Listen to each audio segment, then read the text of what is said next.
For someone listening, they're like, hey, you just said about the bottom of the market and you kind of saw that last year. Are you able to pick the bottom of the market in hindsight, or are you at that time going, I think we're hitting the bottom? We identified it as bottom of the market. Yield, rental, vacancy rates were quite low, and that's what gave me the confidence. We were seeing yields in Melbourne back in COVID time. We were sitting around 2.5% to 3%, and middle of last year you could get anywhere from 4 to 4.5%. Wow. Metro Melbourne, which is pretty good. How do you then start to go, this is how different markets are moving in Melbourne? Have a look at the infrastructure pipeline.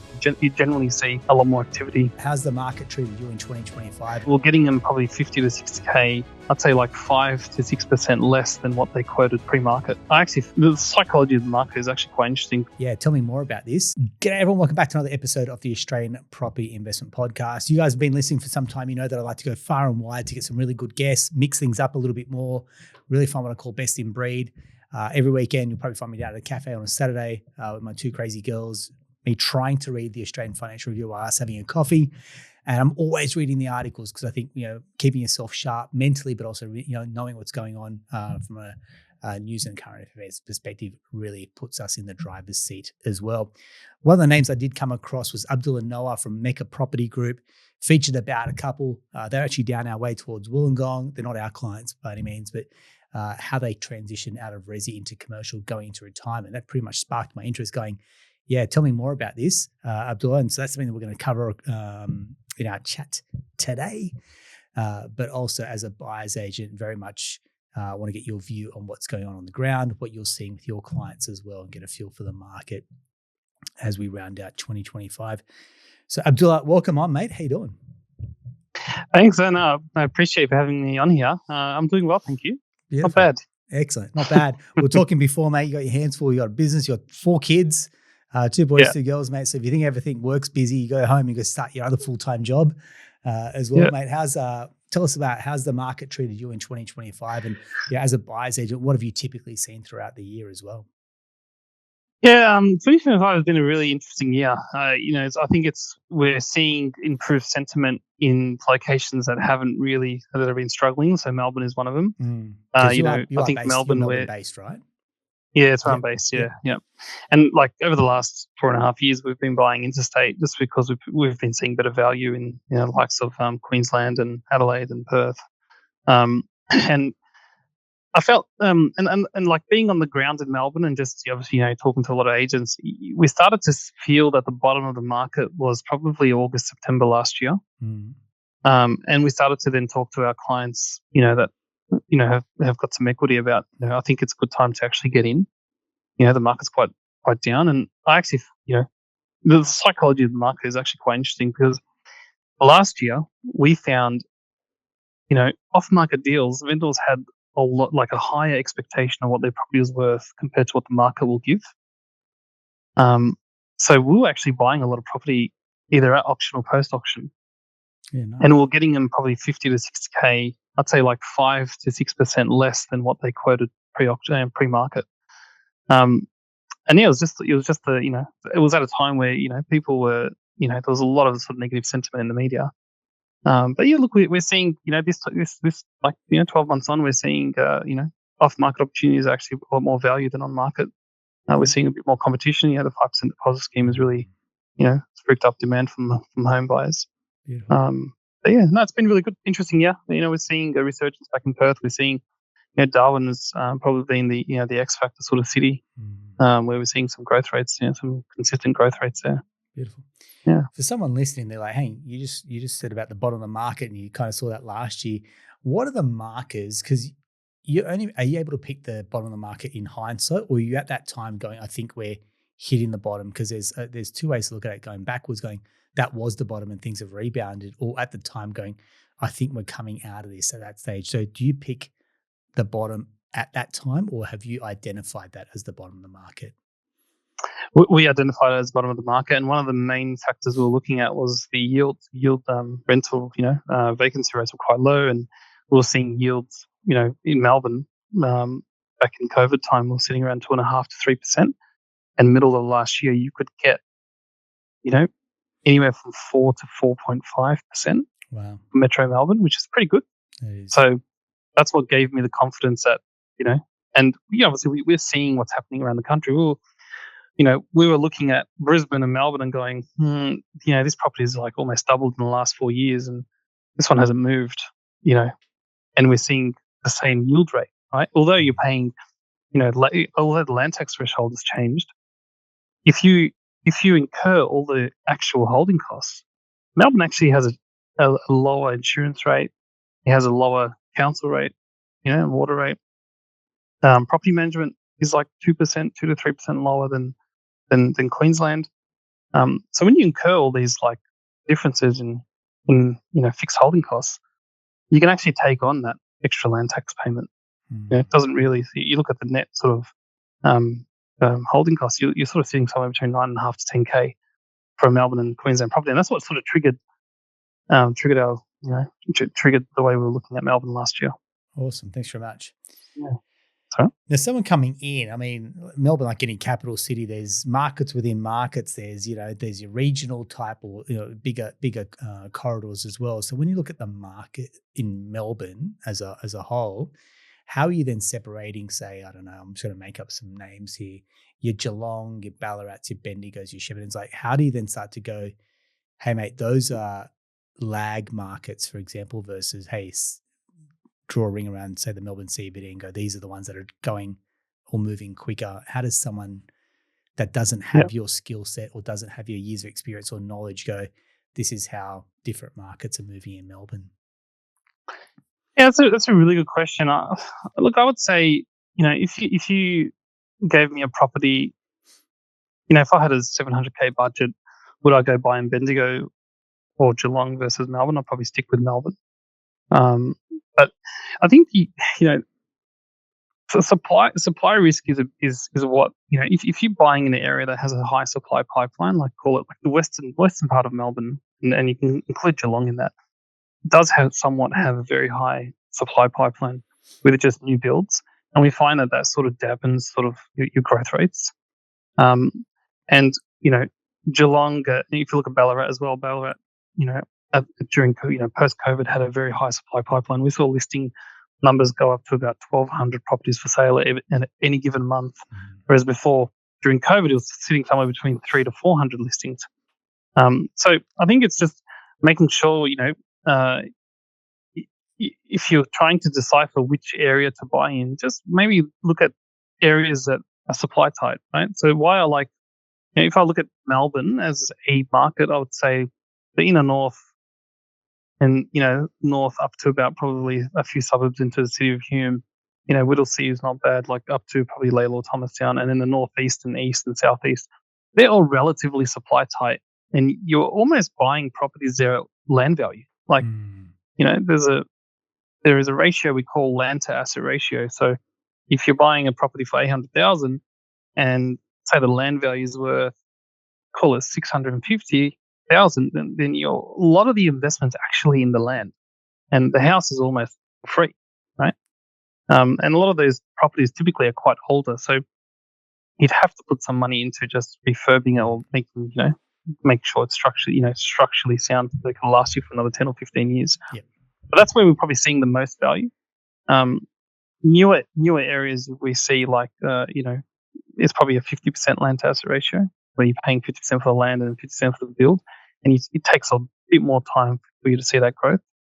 But yeah, Bendigo, and I'd say a good way to also decipher is have a look at the infrastructure pipeline. I think the more infrastructure government spending or private, the more private investment and infrastructure investments being put in the area, you generally see a lot more activity in the economy, and you see job opportunities, you see people moving there. So they're essentially the drivers that you look for. Okay, awesome. Yeah. Mate, one of the questions I've got here that we get frequently is, should I buy 2 properties at 500K? I mean, 500 is an arbitrary number, or one at $1 million. So you could go, do I buy 2 at 600 or 1 at 1.2, for example? Now, I'm going to preempt and say that the right answer is, well, depends on your strategy as the first step, which I'm sure you'll do. But let's say someone is starting out. They've got their own home, for example. So we'll give this some context. Double income household, so mum and dad work, let's say 2 kids, because that's the average. Decent incomes. and there's equity in the home to then pull out. Yeah. Someone says, look, I want to get started on my investment property journey. Do we go two lower end properties or do we go one higher end? What would be your initial thoughts there? Right now, I say quality is better than quantity right now. Okay. If it was 3 years ago, these other smaller capital cities were just very much affordable, and they're getting some really good yields, and you can really see the value, the opportunity, and the uplift. But the two 500k properties in Australia right now, where are you going? You're probably going to, a very remote regional area. I would stick to, quality over quantity. I'd probably buy an asset where you could create value over its life cycle. So, that old house on a 600 plus square meter block where the house is positioned right at the front. You've got really good side access. The house is original.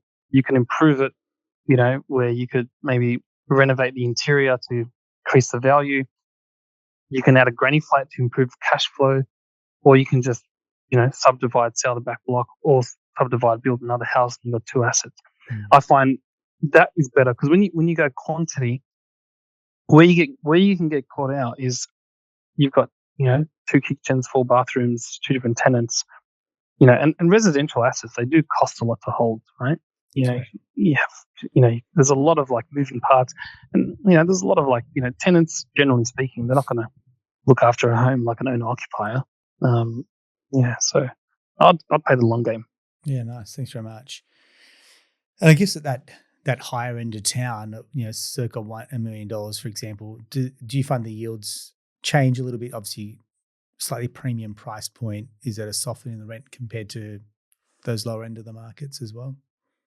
Yeah, the yields take a bit of a hit when you go into sort of 800 plus, like 800 to 1.2. But you could also increase the yields just by adding a granny flat. And we've done it. We've done a few projects this year for clients in Melbourne where we've bought properties probably 11 k's north of the city, 11 to 12 k's north of the city, a suburb called Hatfield and Fawkner. Okay. And we built 3 granny flats for each property. Yeah. Not through us, but through a third party. Yeah. And we got those yields up to about 5.6%, right, on an 850k purchase across the board. And one was 760, other 850, and one was 785. And the value uplift, they got the value uplift. It wasn't those container homes that you buy because there's not much, they're not considered actual granny flats. But it was a proper, went through a building permit, built a 60 square nice granny flat, got different power meter, different power, different water meter, and basically segregated both houses. So you've got 2 segregated homes and both are renting quite well. So, and there's a market for it, especially in the established areas. What about if you go to sell it? Are you particularly selling to an investor or like a multi-gen type family? Take me through that, because if I'm buying, say, my family home, I don't know, I wouldn't have much use personally for a granny flat, perhaps. But Correct. What happens around the resaleability of these properties? Yeah, that's a great question.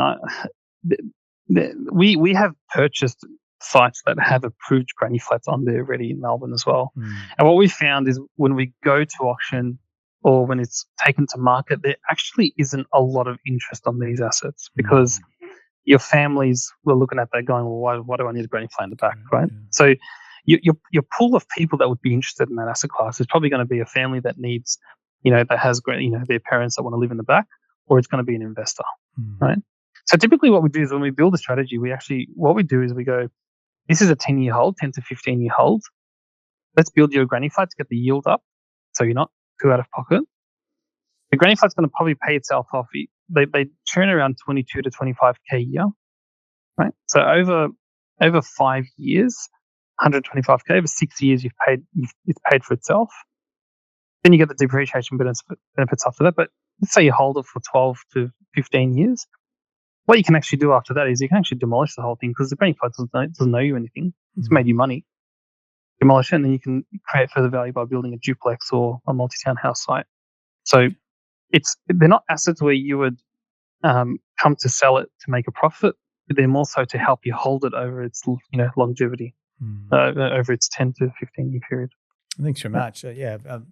Always want to ask that question around what's the strategy with, put the grannies on there, for example. I think probably at the start of my career in broking, granny flats, particularly when we're doing stuff in Sydney, you could knock it up for 100, 110K. Now you almost see that well over the 150, sometimes even 200K if they're slightly better quality of finishes, for example. So that is definitely, obviously, every building cost has increased, kind of post-COVID as well. But I just feel like they've shot up. So those yields get a little bit compressed around what you typically get on a granny flat as well, right? Yeah. Look, we it's not a strategy that every client would follow, because when you build a 15-year plan, right?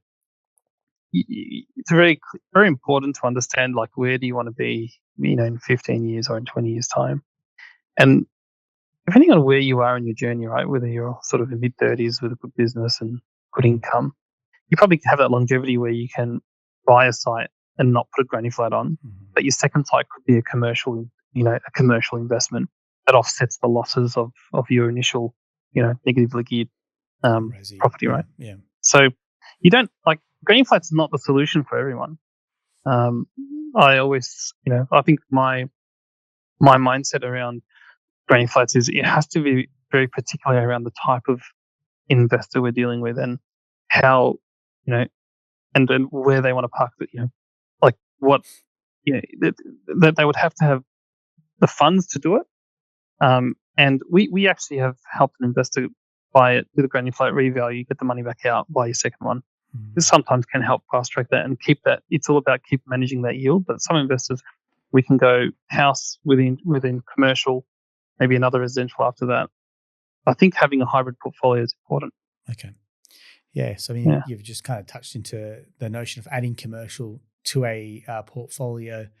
Again, we talk about strategy. So this is not the strategy for everyone. It's never a one-size-fits-all model, for example. And even back to that question around 2 500s versus $1 million. Some people just maybe don't have the budget to go to $1 million, for example. They've got to play within their budget. So please, when we're talking about these questions, very much got to be on a strategy, case-by-case basis. What are you wanting to do? Back to your point, Abdullah, which was, what are you looking for? What time horizon are you looking to get these results in as well? So I've got some clients that 2-3 years, they want to be in and out, whereas others are like long-term buy and holds. I never want to sell or my kids to have these properties, for example. So it's a very different mentality.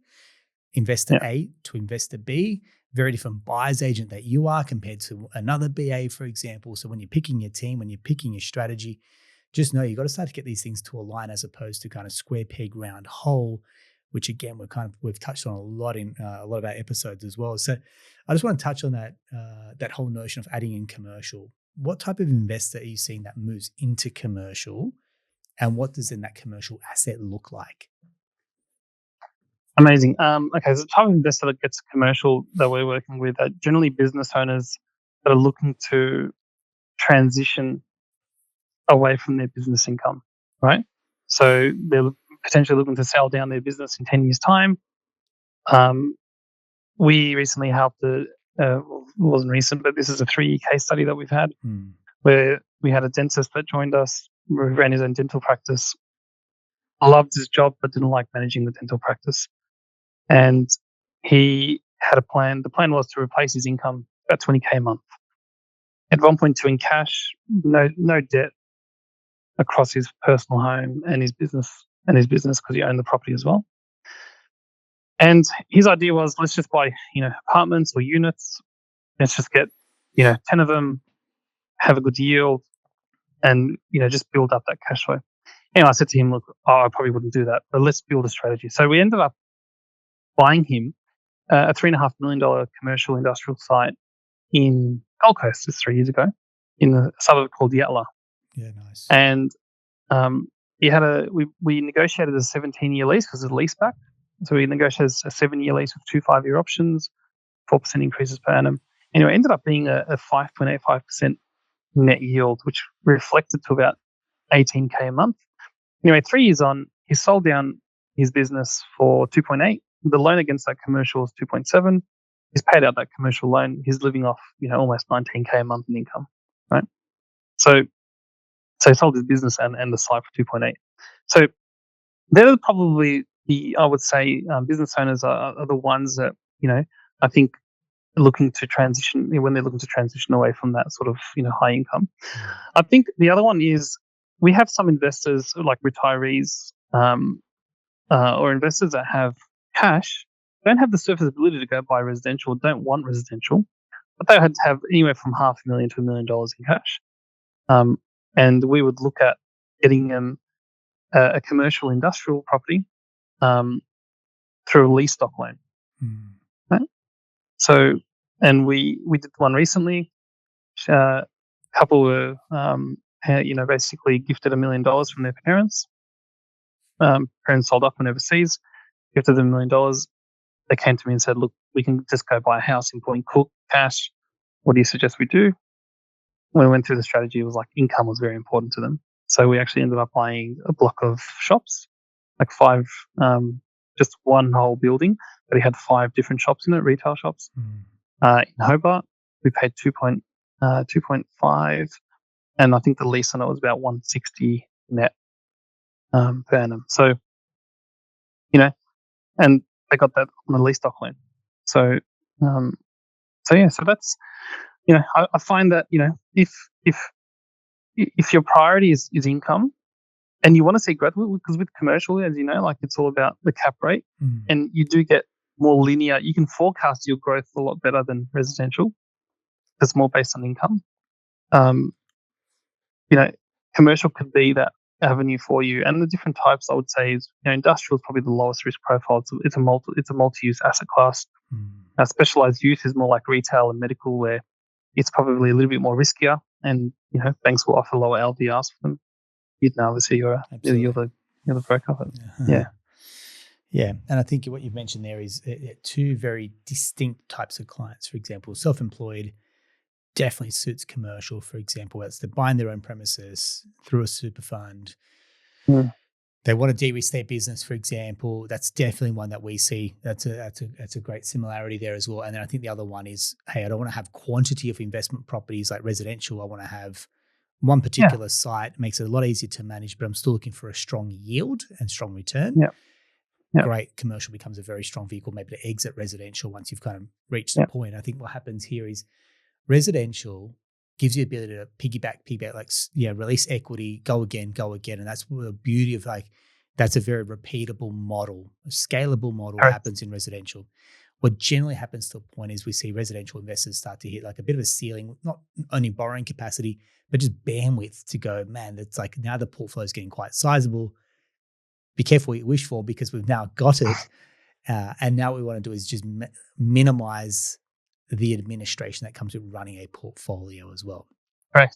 Yeah. And the way to then, transition and move sideways almost is to move into commercial. One site, like you said, 4 or 5 leases on it, for example, it's like bang, just one spot.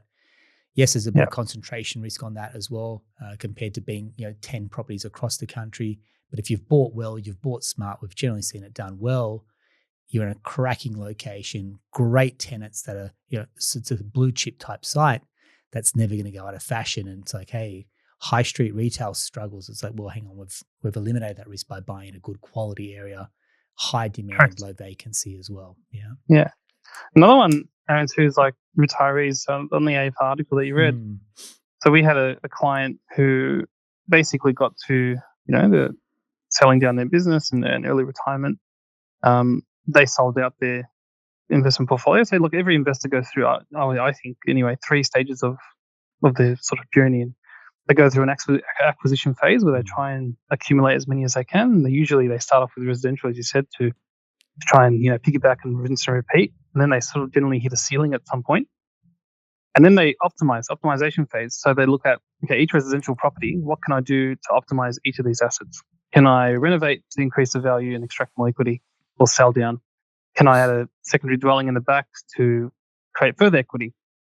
And the last phase is consolidation. And consolidation is where you actually start to consolidate your debt. Because when you get to retirement, you're not thinking about, hey man, I'm at $10 million, I want to get to 50 million by the age of 75. You're just thinking about lifestyle. You want income, right? It's the rare person that just wants to go on an absolute tear and build a $50 million portfolio. At that stage, man, they've got more money than they can probably spend. And 10, 12 million. they'll take care of the kids and like, I don't need to be greedy. I know I could probably keep doing it, but they don't, bandwidth wise, they just don't want the headache. Correct. Yeah. Correct. And we helped Peter and Leslie, right? And they were great clients of mine. But we essentially had $2.5 million in cash. Their accountant was brilliant, and their broker was too as well. And we ended up getting them. They got a lease stock loan to go up to 3.25 at a 65% LVR for a multi-use asset, which is like an industrial use. Specialized use, the lender was going to go down to 50. And the income had to cover up to 1.5 times the interest, right? So we're working off a 6.1% net yield. Now, it took me 4 months to find this asset, not because it's hard to find commercial, it's just hard to find good quality commercial, right? When I said to my clients at the start, you're probably going to hear from me 3 times because it's very hard to find good assets, right? Anyway, on the 4th time, we found this site. It was an acre, 12 k's north of Perth CBD, Malaga. I'm not sure if you know Malaga, but it's a great little industrial, fully established pocket. It was one of the first properties built on this street. It's on an acre block of land, and the business has been there for 40 years. And we essentially got it on a lease stock loan. On a lease back. So they sold down the property, and we essentially agreed to a lease. They signed the lease, and then we took over that lease. And it was a 7.1% net. And the clients, based on a 65% LVR, they still had 1.2 sitting in their offset account, and they were making about 150K passive income per annum. That's so if it's very, very important, I say this also to my clients, like to build, that wealth mindset is very, very important. To know what your goals are is so important, and you don't have to like overcomplicate it. And you have to be like you have to have that awareness as to where you are, like, what are your limitations as an investor? Because if you understand your limitations and you know what your goals are, then building the strategy is actually quite easy. Yeah. Thanks, Abdullah. Yeah. Okay, cool. Yeah, I mean, when you talk about strategy, I mean, most would fit into maybe these 3 categories, 1 of 3. Capital growth, cash flow, or exiting with a profit, which would be like a development or a strategic, split block, for example. So if we take a capital growth, the way that you can come in and add value, probably a really good renovation, for example, do something to the property that's going to give it a quick uplift to try and strip some equity. The next one, cash flow, like you said, you could do a granny flat, for example, go in there and try and bolster your yield. Or the last one is just trying to exit with a profit. So buy, develop. So you maybe do a duplex, maybe do something strategic on that property, subdivide the property. Which one have you seen, or give some examples of what you've seen done very well? I mean, we've touched on the granny flats, for example, but how does someone come in and do a really good strategic reno that's going to give an instant equity uplift, do you think? Yeah, that's a great one. What I've seen work really, really well is, number one, buying in the right market. So you could attempt to do a renovation uplift, but if the market is going through a recorrection, you're probably not going to see that return come on the other side. Okay. So if you choose your market, number one, buy in a market that's going through that growth cycle. And generally speaking, if you buy a property that's quite weathered, soon you can get it for a better price. And then when you add the value, all of a sudden it's worth more, right? Because most buyers want a turnkey asset, right? So that's number one. Number two, I would look at, where I've seen done quite well is when you buy a 3-1 and turn it, say, into a 3-2 or 4-2. Beautiful. It works really well when the floor plan is actually big enough. Like, there's no point doing a 3-1 into a 4-2 on 150 square meters of building area. Or taking the dining room and turning it into a bedroom, which because then you're out of the kitchen into the wall, So, because I've seen that happen. I've seen people change. You would have seen it too, right? And they think it's so good. They'll get a tenant in there, but I'm like, someone coming through goes, "This is not a true 4-bedder," Yeah, exactly. But I've seen. So we just bought a reno flip site for a client, and by the way, they're very hard to find. Probably the hardest asset to find because you need that floor area. So we found one that was a 4-1, but the building envelope was 230 square meters. Wow. Right? That's 25 square.